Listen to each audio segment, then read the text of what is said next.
Today's interview is with Toby Dorr, a woman with a felony conviction. She found herself in the lowest point possible, in prison on suicide watch. While in prison, she was able to firsthand see the need to help the brokenness of female inmates. She has now been approached by Dateline and Lifetime to share her story. Toby has now written a memoir and has a series of workbooks to help women mend the pieces of their life. She has taken a bad decision and turned it into a positive healing platform for others. I hope you are moved as much as I was by Toby's interview.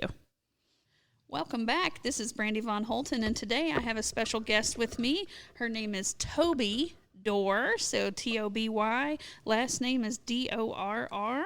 Okay, so Toby has a very different background, okay? So Toby actually used to, and I will say this right here, and then we'll make sure and get some clarification. So she used to work within the prison system, and she was helping inmates with, like she would work with dogs with the inmates, and then she fell in love with one of the inmates and actually broke him out.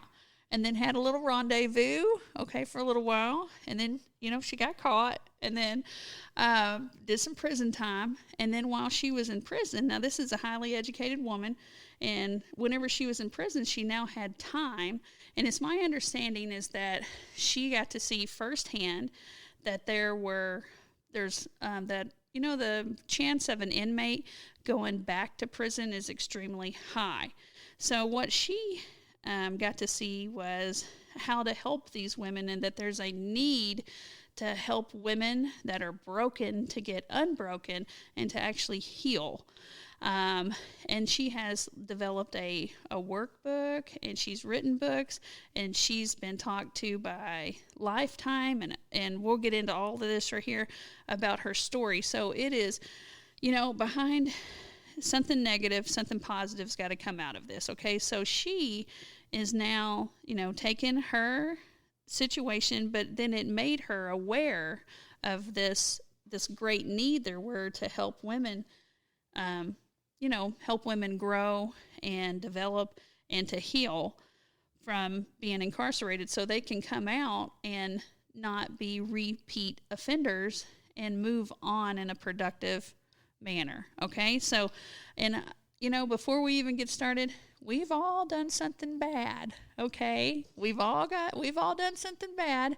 I know that I have done bad things before, and so no judging there. She has done her time, and now she's on the other side and trying to help people, and it's all about picking up the pieces and moving on. So Toby, okay, let's start with anything that I said wrong. Okay, so let's go with that. Any big corrections on the general? I think everything you said, Brandy, was pretty right on. So let's go with how. Okay, so tell me what your, I guess, certifications were, your college degrees, what all you did and then what exactly were you doing in the prisons with the dogs? Okay, well, before I started the prison dog program, I had 2 bachelor's degrees, one in business administration and one in management of accounting, and I had a corporate career at Sprint and got laid off in 2001 in the big tech downfall, and I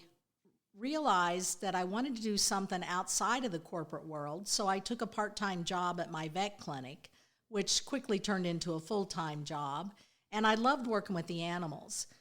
And in 2004, I was diagnosed with thyroid cancer, and that kind of is a wake-up call. Even though my cancer was very curable and I'm okay now, still hearing the word cancer after your name kind of makes you stop and think, oh my, I'm not here forever. Oh no. And what have I done to make my time worthwhile? I hadn't done anything. I'd taken vacations, and I'd had a corporate career, but I wasn't changing the world. I wasn't making a difference.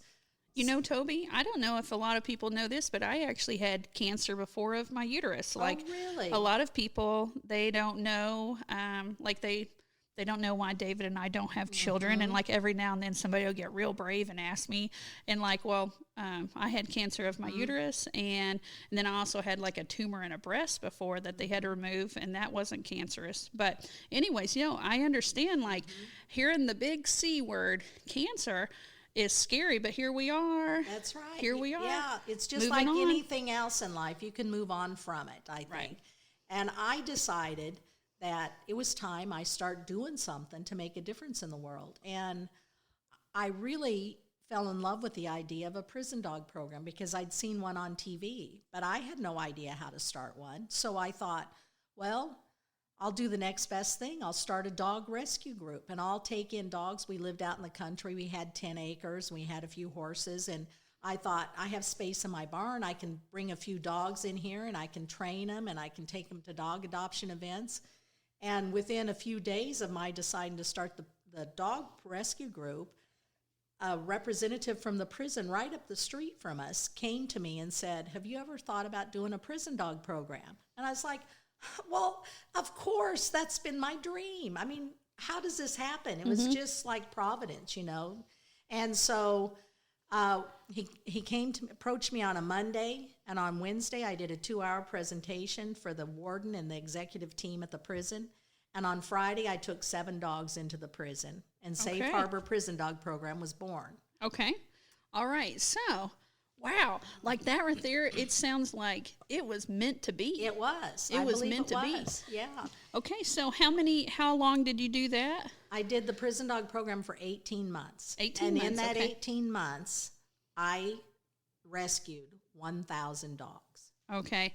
Well, that right there deserves like a round of applause. You know what I mean? Because, man, this podcast, Big Boss Mary, most of my horse people or, we love dogs.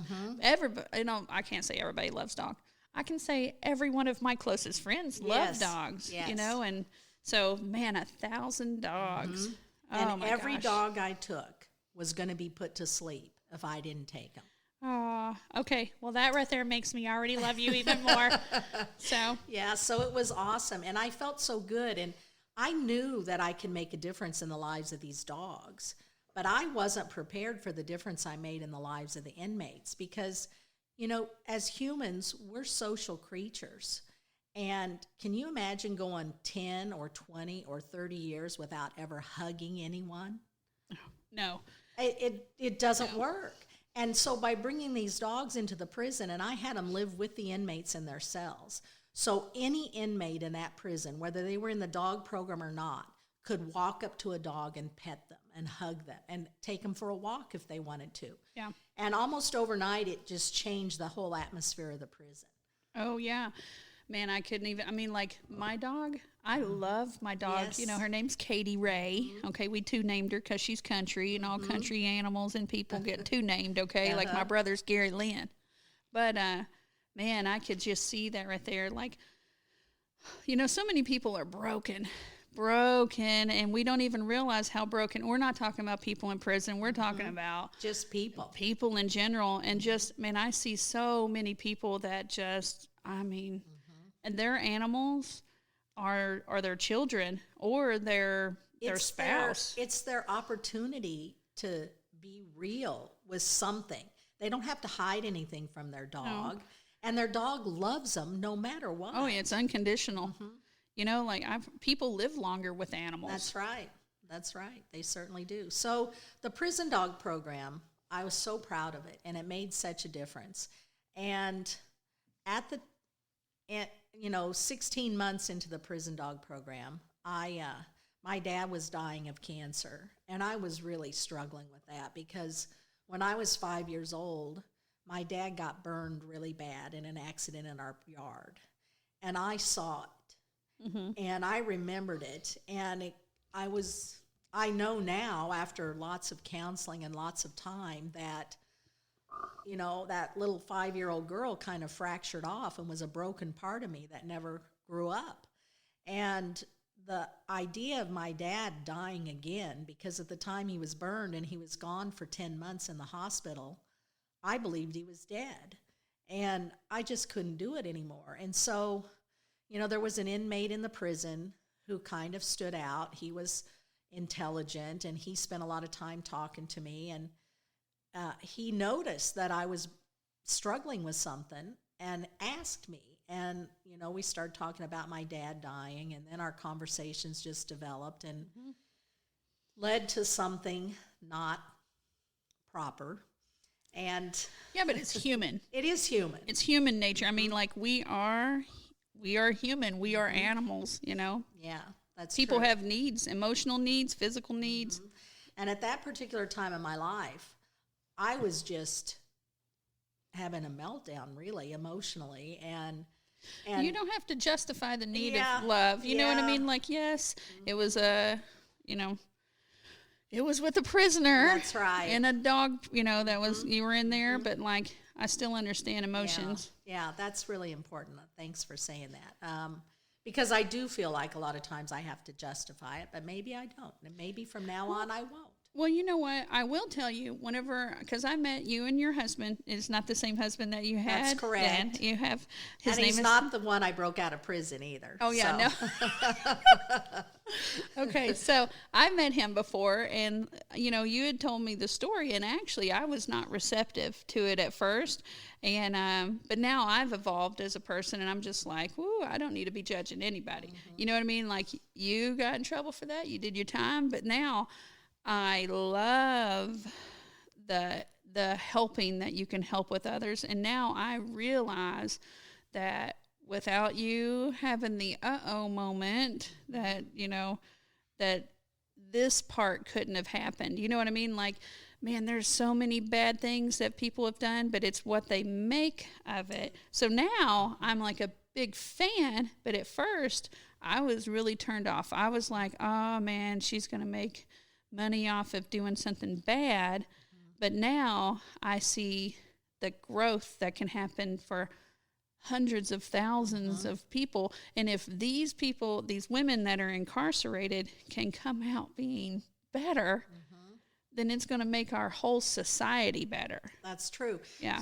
My feeling is that every one of us here has something special that we can bring to the world. Right. And we have this whole group of people that as a society, we've just discarded them and written them off. Oh, right. They're in prison and they're not redeemable and they can't do anything. But what if we can heal those people, and when they come out, they can bring forth that one thing that they have to contribute to the world, and then Right. we all win. Yep. Oh, yeah, most definitely.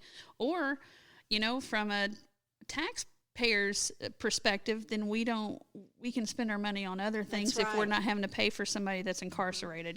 Like, oh my gosh, how many hungry people, or like roads need to be fixed, or other things need to be done instead of paying for someone that's incarcerated. That's So right. if we can make them into productive citizens, then heck yeah, this is great. Right, and they have a unique thing that they can offer that a lot of people can't, because they've been somewhere that's been so dark and so unredeemable, and to overcome that, boy, they just bring forth a passion and a strength that Right. the world needs. We've had these at Von Holton Ranch. We've hosted these all-around cowboy challenges, and I remember one of the people that had competed in ours had done some prison time, and then he was working as like a dump truck driver.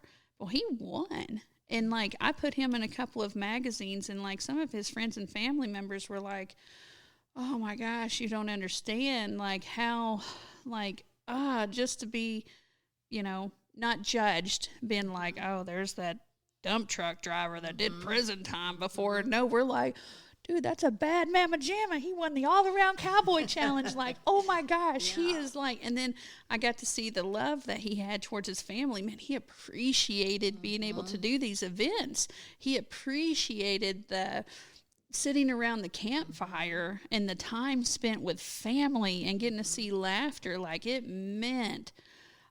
was very emotional for me, and like other people didn't understand what was going on, but like, man, whenever I got with knowing his background and then getting to watch him, it was like, ooh, I hope that other inmates get to feel that, like, and appreciate it. You know what I mean? So, like, it was very life-changing for me to be able to be part of that event.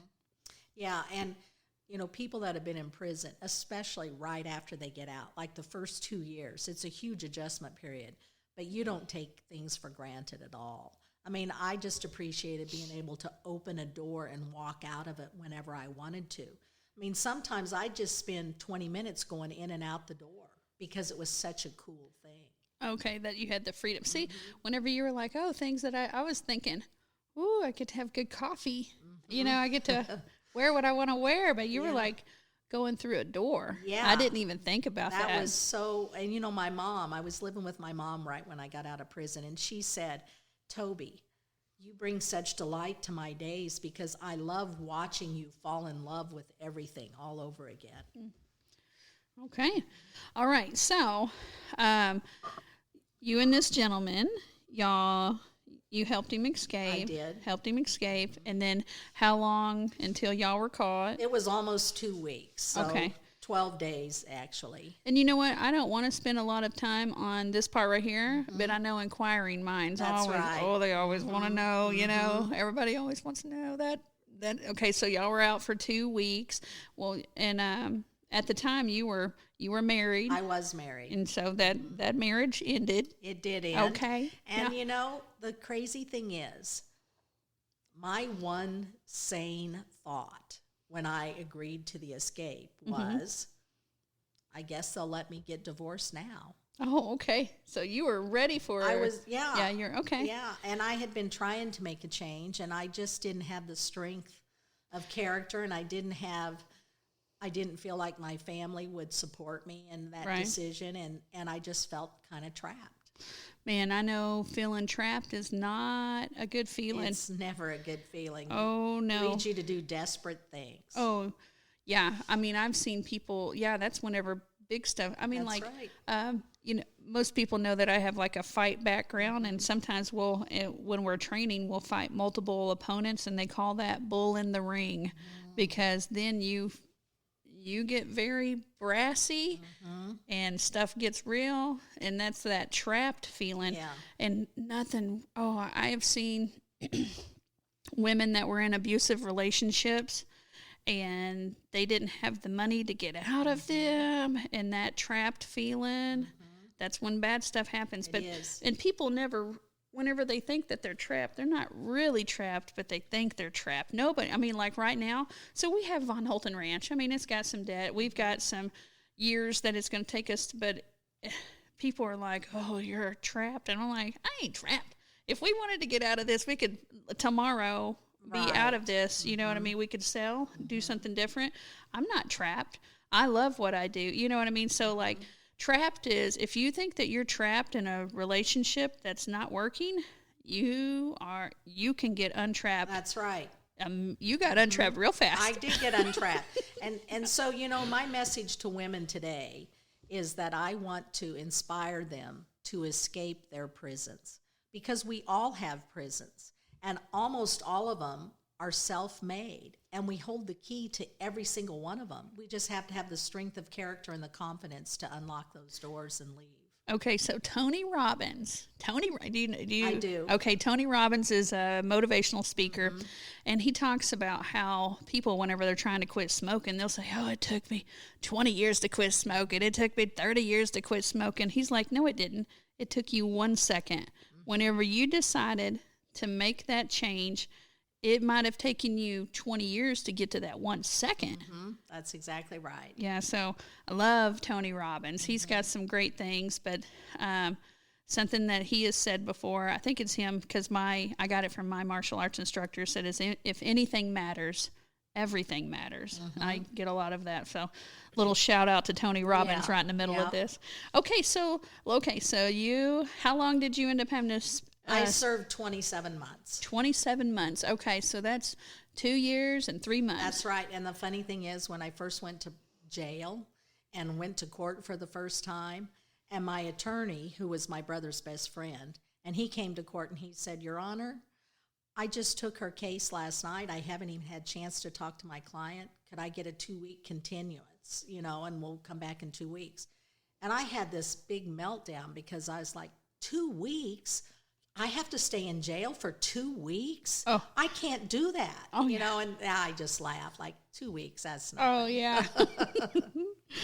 Ooh, yeah, because, it turned into a lot of 2 weeks. A lot longer. A lot longer. Okay, so before this right here, we were talking about, she was like, man, whenever I was doing prison time, I had time. And then I immediately was like, oh, time. Oh my gosh, that's what I'm all, if I give someone my time, that's my love language. There's like 5 love language, in which I'm not saying prison is a love language. Do not, if you take that from this, you are not listening, okay? I'm just saying, like, time is so valuable, and so you had time, and here you are, you're an educated woman. You've got time to reflect, but then you got time to meet people. That's also, right. And see a different side of something that you would have never been able to see if you didn't. So there was this pivot point while I was in prison, and it changed everything for me. But it was that moment when I realized, wow, for the first time in my life, I have this gift of time. I can use all this time to look back at my life and figure out what's broken, and start digging in those wounds. Because to heal, I think you got to dig in them and pull out the scabs and let it bleed all over again and work through that pain. And I had the perfect opportunity to do that. And so after I got out of prison, that didn't mean that by the time I was out of prison, I was done healing. I spent years in counseling, and it took me quite a while. Hey, did they have counselors in prison? No. I mean, yes, but it's a joke. So here's the deal. Okay. They have counselors in prison, and you go sit in their office for 20 minutes, and they're just like, so how you doing today? Are you going out to the yard later? I mean, it's nothing. It's nothing. I wonder what their workload is. It's probably pretty high. I bet it's not. I bet it's just not able for them to really get into. I kind of feel sorry for them because of the workload is probably not okay. That's right. And when I was in prison, I don't recall there ever being more than one counselor at any prison. And there's like hundreds of people. Man, that does not. Thousands, maybe. For your experience, that poor counselor was not set up for success. No, he was not. And it was a gentleman. Okay, which is okay because, like, hey, that's like there's gynecologists that are men and women. Yeah. I just like assumed it would have been a female. But I tell you what, I did when I got out of prison and I started going to a counselor, and I went to a guy counselor for a while, and then I transferred to a woman counselor, and that's just what I needed. The woman has that emotional connection to the brokenness in me. That we're different. We're totally different. We are different. And you know what? Hey, I love that you're talking about going to counseling. I mean, I've been to a counselor before. I know whenever we cashed in my retirement to build our ranch and spent it in 24 hours, I went to a it makes my stomach turn just thinking about it. But that insecurity messed with me more than what I realized. I went to a counselor for a month over that, and I've went to a counselor over my weight before. So, man, if you are embarrassed about going to counseling, then you're hanging out with the wrong people. That's exactly right. Yeah. Counseling is the best thing you can do for yourself. Oh, man. Because I have so much junk in this head, and everybody has junk. I got junk in my head. I got junk in the trunk. I got junk everywhere, okay? That's right. I can relate. You can help. I mean, people buy organizational tools. Well, like your mind needs to be organized. I need to process some stuff. So do not let therapy have a bad thing in your mind. Therapy is a beautiful thing. If somebody's making fun of you, don't listen to them. I mean, you are the 5 people you spend the most time with in your life is basically who you are. And if one of those people is not supporting you for going to therapy, then you down to 4 and get another number 5. That's exactly right. And Chris, who's my husband now, he has been such a godsend for me because he's supported me in everything I've done and has pushed me to heal and grow. So he's a large part of why I'm where I am today. And I think that's what a marriage should be. Oh, my husband, I love him so much because he loves me. Yes. And like here I am doing a Big Boss Mare podcast, and You know, I've had people in my life tell me that no man would ever want a large wife, and my husband's all like, "Hey, let's trademark Big Boss Mirror, and we put it on some leggings and all sorts of stuff." You know, we got to embrace things. I think that's awesome. I totally agree. I hope that other people get to have the relationship that I have got to have with my husband. It sounds like you too would wish this relationship upon other people. It makes you complete. I mean, it really does. You know, and I have this feeling that my mother-in-law, Chris's mom, used to say this, that a marriage is not two people standing and gazing into each other's eyes lovingly. It's two people standing on a path and moving forward together with their eyes on the same vision. I know my husband, his name is David. 1 + 1 usually equals 2, but with us, 1 + 1 equals 3. Yeah, I always say we're 1 better + together. 1 = 11. Oh, okay. I mean, it's exponentially more. Yes, yeah, most definitely. I mean, finding a great spouse is, it's all, you know, and sometimes people don't get it right the first time. That's exactly right. That was just a warm-up round, you know? That's right. A really long warm-up round. Okay, well, so where were we? Okay, so you, so tell us where, I don't know where we were with this right here. So I had this experience when I was in prison, and I was on suicide watch. I'd been on suicide watch several different times, but this one particular time was the only time I should have been on suicide watch. And I was just praying, you know, please, please, just let me die. I don't want to deal with this. This is something I can't overcome. You know, this is such a bad place. I don't know how to get out from where I am. I don't know how to get past this broken mess that I am. And I heard this voice come into that suicide watch cell, and it said, "You will get through this, and I'll be right here with you every step of the way. And when you get out of here, you are going to use your story to change the lives of women." And I feel like that was God talking to me. And so I took that to heart, and I felt like, you know, I had a commandment, I had a directive, I had a purpose in life. And so when I got out of prison, I knew that I needed to act on it because it was so clear to me that my story could change the lives of women. So I started writing a book, and it took me 10 years because I wasn't ready to tell the story. I still had so much more healing to do. But when I got to the point last year where I was ready to tell the story, I had my book finished in 10 weeks. Okay. And I have an agent now. We have some publishers looking at it. It's not published yet, but the coronavirus shut down the whole publishing industry. Coronavirus. Yes. So, and so one day, and I kind of had this feeling, okay, so I wrote this memoir, and the memoir is all about rebuilding my life. Mm-hmm. So it's about how to go back in your life and take the broken things and work through them and how to heal them. All right. It's not really like a salacious novel of a prison escape and a, right. You know, that's like such a small part. Mm-hmm. I mean, I know that's what everybody's like, oh my goodness, this lady is are you like a felon? A felon? I'm a felon. You're a felon. And you're, you know, you've done prison time, but like literally that's the beginning. That was the catalyst. Yeah. For everything else. This right here could not have happened without the crime. That's right. Yeah. You know, and I believe we only grow when we're in the deep valleys. Oh, girl, yes. Mm-hmm. I know that right there. Like, man, I mean, I've been homeless. Mm-hmm. I've been homeless before. I've been homeless twice. And going through some stuff, and that's whenever I figure things out, you know, and I have failed college classes and was on academic probation, and by gosh, that's whenever I got serious about stuff. And like, you know, it's easier to give birth than to raise the dead, but then sometimes you have to step back and raise the dead. That's exactly and right. So, because it's easier to start with something new and fresh than it is to, you know, like our ranch. Okay, so I'm gonna.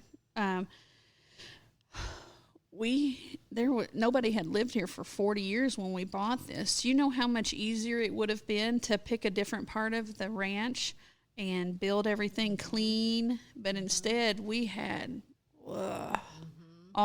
so like I couldn't even, like, yes, whenever you find yourself at the bottom, that's whenever beautiful things are going to happen. You only have one way to go. You can either stay there or you can go up. I know, from where you were all the way down to like suicide watch. I mean, that's deep. That's low. That's a low spot. And like, man, I've had family members that committed suicide, and it's just like, if it's a dark place.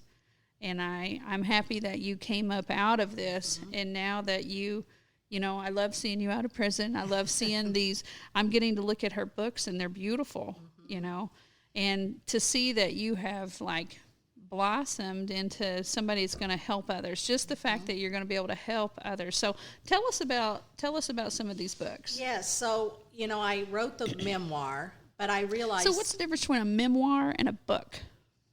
A memoir is a type of book. So like there's historical fiction, and there's horror stories, and there's thrillers, and there's true crime. Fiction, memoir is just a book about your life. It's a true story about how you perceive the things that happen. So a biography and a memoir? They're different because a biography is written by somebody else looking in. A memoir is written by the person. So an autobiography? It's like an autobiography. Okay. But the difference is an autobiography is like, this is the day I was born, and this is where I am today. It's more timeline. A memoir is just a piece of your story. Okay. That's all right. Significant I to had tell. to be educated. Sorry that we had to pause the podcast for a second. That's all right. Maybe someone else had that same question. I knew I could reach women with my memoir, but I felt like there was something more. I needed to do something that more directly impacted the women in prison. And so I had this idea. I realized, I went back and thought about that pivot point I reached in prison, where I realized that I could use this time to work on myself instead of just counting down the minutes of a day. And so I created a workbook called Butterflies Unleashed. And when I started working on this workbook, all these things about butterflies kept coming to me. And butterflies have this amazing transformational story. Right. And so I thought, if I could tell that story to women in prison, but then relate all the stages of a butterfly's life to their life, that would make it easier for them to understand where they could go. And so I created the first workbook, and it's a 3-month program, a 12-week program for women in prison. And it's called Butterflies Unleashed, and it's a journey of transformation. So in that workbook, we have 6 exercises in every week. And we have a creative exercise, because I want to tap into all parts of a woman's mind, not just one. So we have a creative exercise, we have a writing exercise, we have a research exercise, and then I share a story of a woman who's been in prison and has gotten out and has successfully rebuilt their lives. So would this workbook help other women that have Yes, nothing to do with prison? would. So describe a woman that this would help that has not been incarcerated. It would help any woman, because in my opinion, I think every woman has something broken in their life that they are, either actively working on or not even aware of. But I give speeches a lot to groups of women, and I call them the country club women. Mm-hmm. But I go to these big country clubs, and they're women who are affluent in society, and they have their attorneys, or they're married to attorneys, or they have a place in society. They're someone that everybody looks up to. And prestigious. Yes, prestigious. And when I go talk to those groups of women, they are all sobbing while I'm speaking. And they come up to me afterwards and go, "Oh my God, you're me." So, and I was one of those corporate wives. I wasn't married to a man who had a corporate job, but I had a corporate job, and I was a wife. Right. And I did all those things too. And I was so broken inside, but I didn't know how to address it. So when I go speak to these country club women, and they come up to me and say, I can understand. I can be right there. I understand exactly what you're saying. So it's their story too. Right. And I've sold these books online to all kinds of women. So where can they find one of these? On my website, which is theunleashedseries.com. Theunleashedseries.com. Okay. Mm-hmm. So, all right. The butterfly. Yes. Okay. We were talking about it and coming out. Go ahead. I want you to tell this part. So one of the amazing things I learned about butterflies in this research is that, butterflies, there's so many things, but a caterpillar, in order to become a butterfly, they have to hang by a plug that they've created on the back end and drop down off of a leaf. Well, first of all, caterpillars are all about clinging on. They never let go. So in order to transform, they have to be willing to totally let go and trust in something they can't understand. And then they build this chrysalis around them. Right. And while they're in the chrysalis, the caterpillar completely dies. It ceases to exist. And inside there is this goo that reforms itself into a butterfly. So first of all, you have to be willing to let go, and you have to be willing to die to everything you've known. And then this beautiful butterfly transformation takes place. And when the butterfly's ready to come out of the chrysalis, if you happen upon one, you can see them flexing their wings and the chrysalis is kind of moving and it looks kind of violent. And if you decide that you want to help them by just taking your fingernail and slitting open the chrysalis to help them get out, Right. the butterfly will live, but they will never be able to fly. Okay. So I want you to say that last part one more time. Okay. If you do what? If you help a butterfly escape from its chrysalis, if you help it to break out of its chrysalis, it will live, but it will never be able to fly. Never. Okay. Because it is the act of breaking free that gives its wings the strength to fly. Okay. So I want to take that sentence right there. And do you know how many people that, and they'll never let their children struggle? Yes. But then their kids don't have that fight. That's right. They need to fail. They need to wallow around it, and it needs to suck. It needs to just be awful, because if everything is handed to them, they will never be able to fly. Yes, they will live. Right. That's exactly right. Okay, so I don't know how much y'all know, like, whenever I went to college, my parents didn't really agree with my boyfriend, okay? And so they disowned me for a little while, okay? And we're way past that. David's awesome. David was not the boyfriend that my parents disapproved of. But I mean, they took the vehicle away. Oh, wow. Oh, yeah. And I was college was rough, but then I remember one time needing to turn in like a photocopy of something for a paper to prove where I'd gotten my sources at. And I mean, I graduated a while back, and but it needed to be a hard copy for this instructor, and I needed a dime. I needed 10 cents to pay for one piece of paper, to print it. And I had to wait a week, and the assignment was late because I didn't have a dime. I remember going to I walked to a car wash, because a lot of times people will throw change out to see if I could find 10 cents. Wow. Okay, so like, man, whenever you're talking about this butterfly won't fly if you help it, and I'm over here like, now, whenever I see people that throw money away, I think about that dime so much. And like now, even though our business is doing better, I do calculate a profit margin for everything to check on. I check everything. I check all amounts of, shipping and everything because of that. That dime. That's a dang lesson. That's dime. Right. It was so valuable. I need to put a dime on a necklace or something, because like, that's a great message. But man, people don't understand. Yeah. I mean, but that struggle has made me it's made me so much more aware. Yeah. I mean, I will drive a little bit just to save some money on some fuel.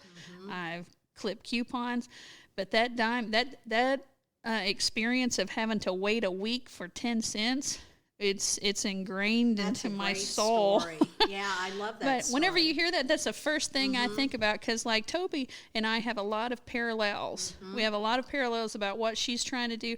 I'm not trying to do anything with like she has a different background than I do. Thank goodness. Woo!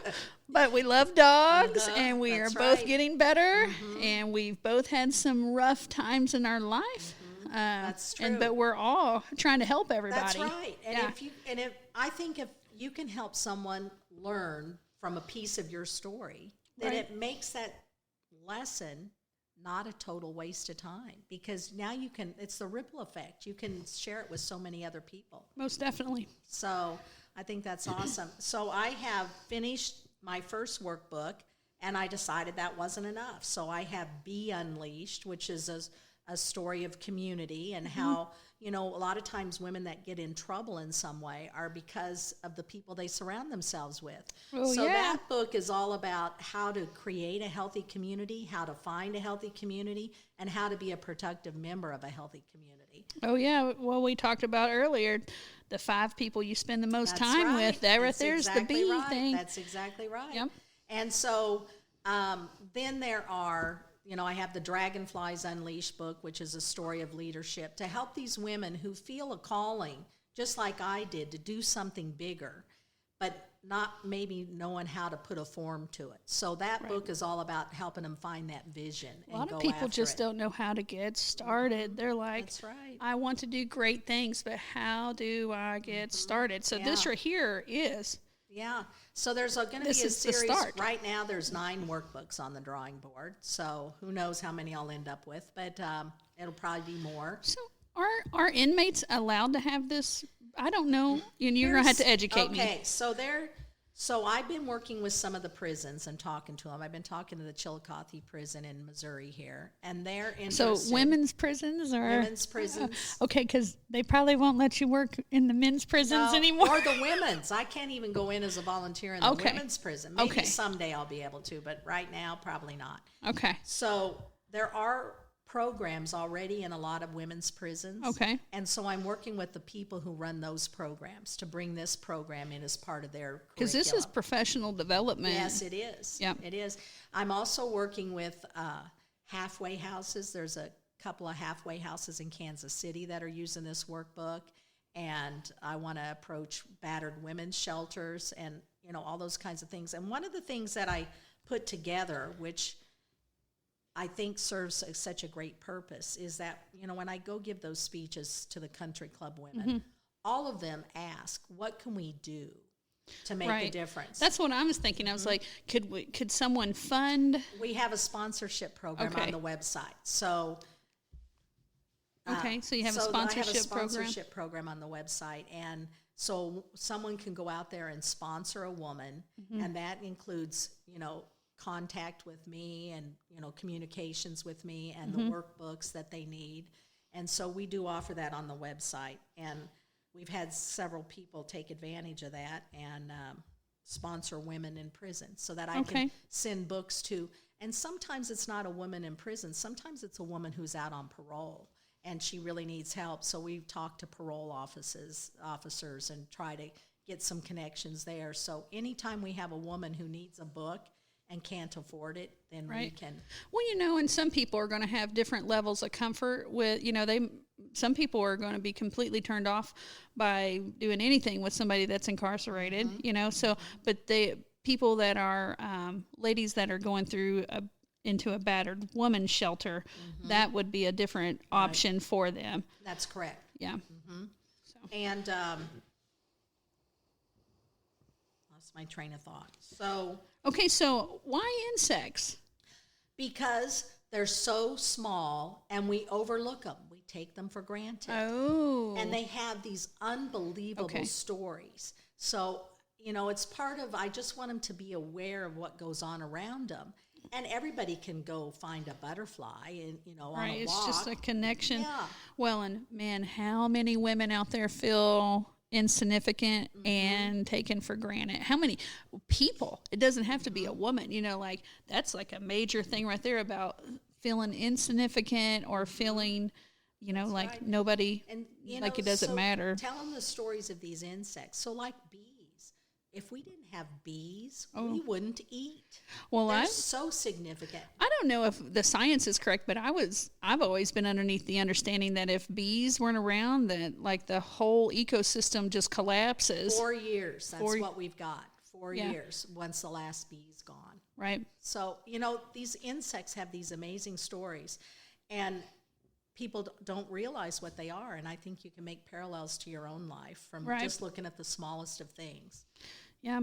Well, and I think it's nice instead of just somebody talking to them, talking out, you need to do this, you need to do that. But if you allow people to find their own truth in that, like my book series is written about like from the horse's perspective, and then it allows people to draw their own truth from that. And so it's so much better. It's safe to talk about the horse's issues or the butterfly's issues. And it's a little bit scary to talk about.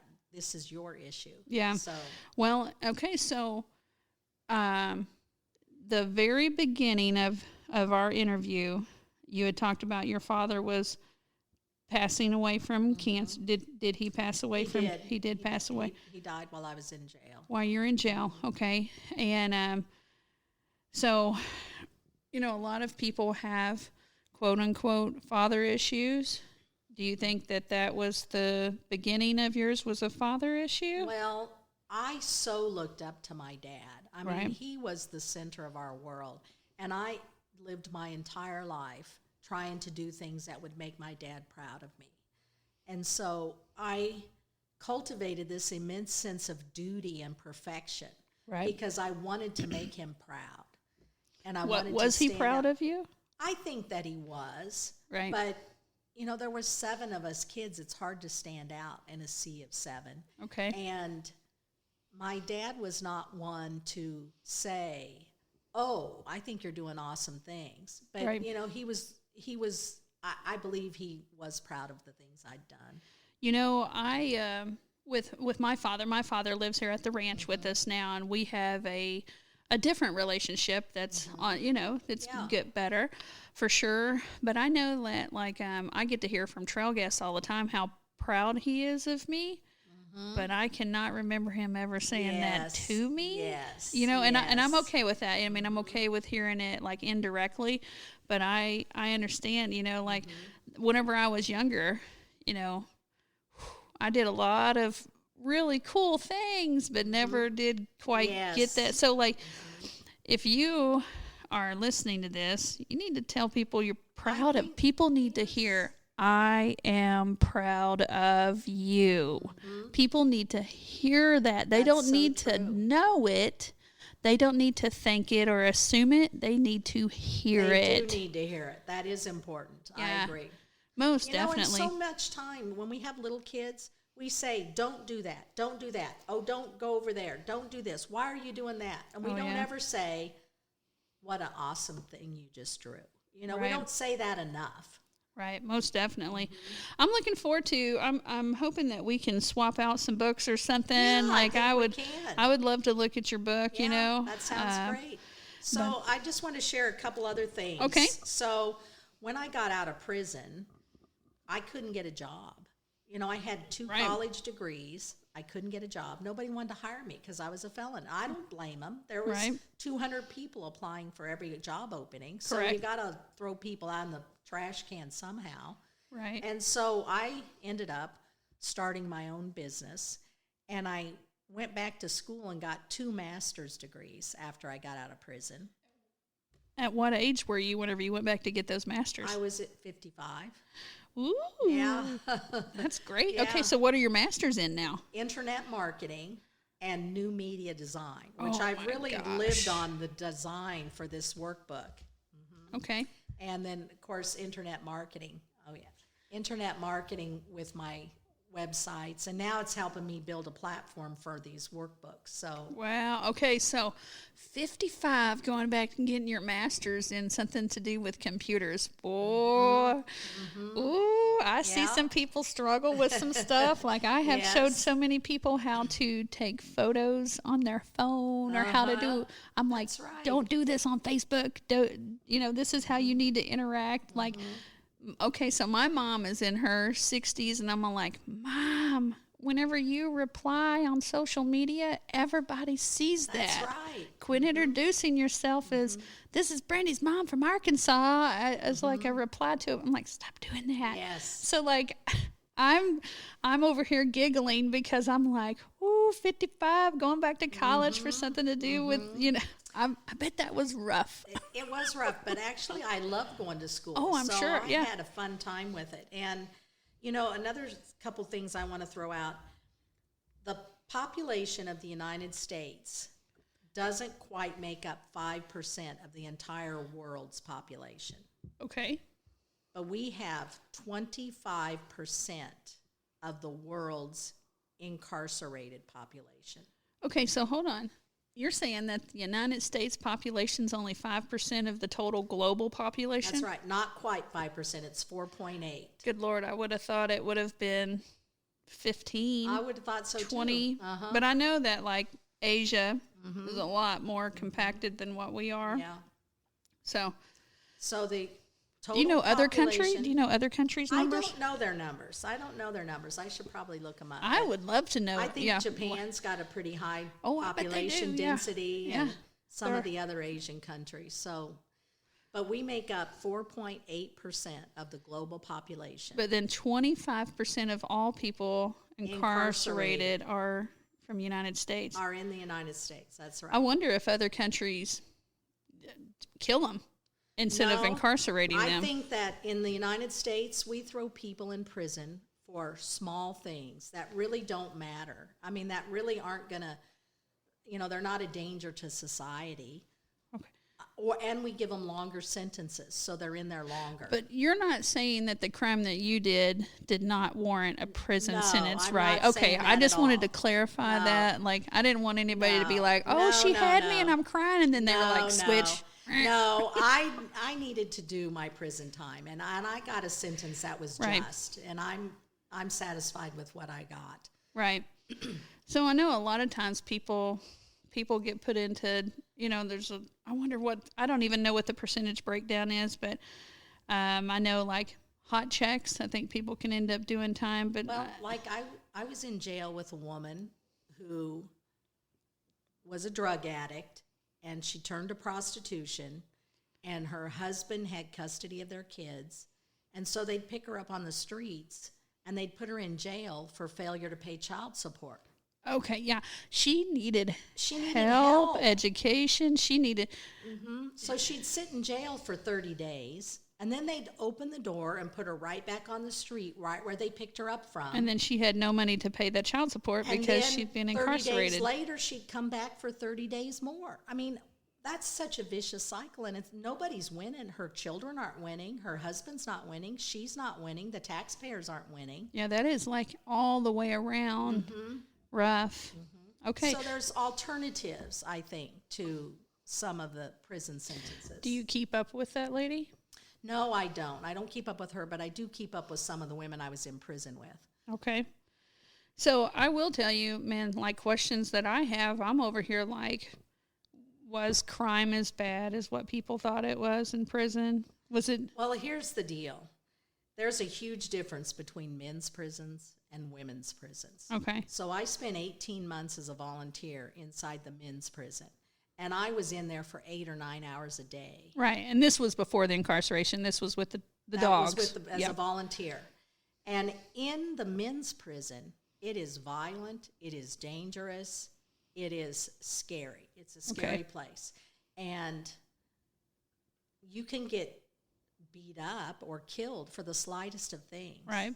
And I kind of expected the women's prisons were going to be the same way, but they weren't. It was like this big giant slumber party with a bunch of women from high school on steroids. I mean, you'd get into fights over somebody curled their hair wrong and, have women slapping each other and pulling hair, but you didn't have any, danger inside And so that the prison. we'll make sure everybody knows that was your experience. But whenever That's you went to my prison, you were experience. older, and and Toby's not very tall. Yeah. I wonder if you got a different, I'm sure Perhaps. Yeah. I'm sure that there are some women's prisons that are dangerous. Oh, I'm sure. And I'm sure that everyone's experience could be different than mine. I was always in maximum custody, which is where most of the big problem people are. Right.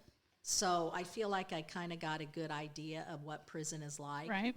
But it wasn't nearly as violent and dangerous as a men's prison was. Right. Okay.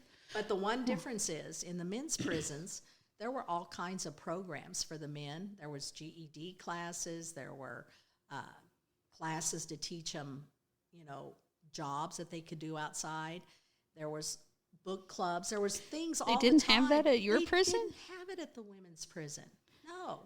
Why? I think the reason is because if the men don't get something to occupy them, they riot and they cause trouble. Well, and if women don't get something, they just, okay, whatever. They don't stand up for themselves. Do you know the numbers of men incarcerated versus women incarcerated? There's a lot more men incarcerated. I don't know what the numbers are. I wonder if that's why there's more programs, just because There could be. Yeah. Okay, so if you wanted to get in touch with Toby, if you're interested in this book, if you have any questions for her story, if you have anything, how can they get in touch with you? TobyDorr.com. Okay, so it's TobyDorr.com. That's right. Okay. That's right. Toby Dorr. We have so many parallels. Do you know I own really do. I own BrandyVonHolton.com. Yes. I own BigBossMare.com. I own Uh-huh. Country-Tough.com. I Yeah. own VonHoltonRanch.com. There's even another one in there. I think I bought VonHoltonLeatherCo.com, but we're not doing anything with that yet. But how many people out there, here we are sitting at a table. You and I both have backgrounds. Both of us have written material, and we're both trying to help the world be a better place. That's exactly right. And when I listened to you read to me from your books earlier, it's so parallel to what I'm doing over here for women in prison. There's so many parallels. Right. Okay. All right. Well, hey, guys, if you make sure and tune in to our next Big Boss Mare podcast, and I hope you have a wonderful day. Okay. Thanks, Brandy. Thank you. Okay. Bye. Bye.